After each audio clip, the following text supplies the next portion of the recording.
হঠাৎ দেখা, আমি আর তটিনী। তোমার সাথে গল্প করা হয় না অনেক দিন। সবার আড়ালে, একান্তে। অচেনা মানুষগুলো বাড়ি ফেরে, সব ফিরে পায়, খুঁজে নেয় দিনান্তে। আমার বুকের মাঝে জমতে থাকে একটা ব্যথা, অসুখের মতো। মনে পড়ে তুমি খুশি হতে, কত কথা বলতাম, আবোল তাবোল যত।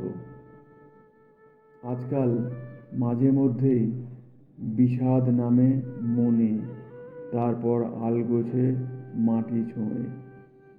দুঃখ জমে জমে জল হয়, গোপনে গভীর হয়, চোখ বেয়ে ভেজায় হৃদয়ে।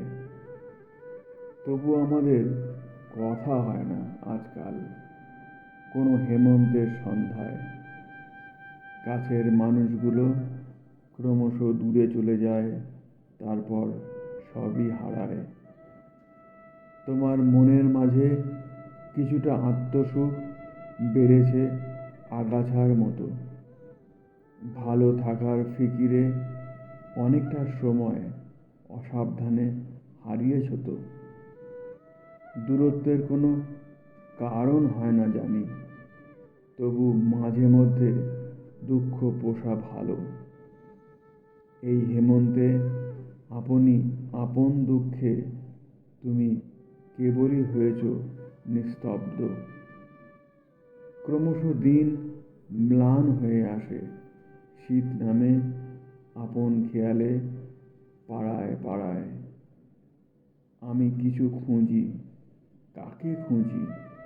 আমার একাকী অস্তিত্ব কোথাও হারায়।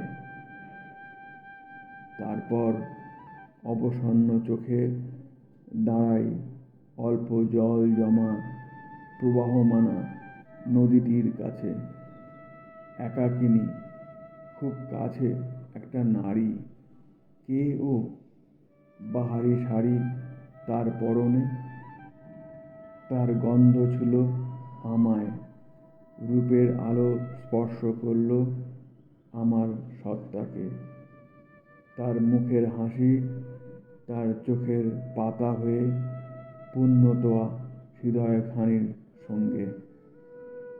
অমনি আমার মন চিনে নিল তাকে। বলি, তুমি কি আমারই অপেক্ষাতে? তার মন ছুঁল, হাত বাড়ালো আবেগে, বললে, চলে এসো এখনই আমার কাছে। নমস্কার, দীপঙ্কর।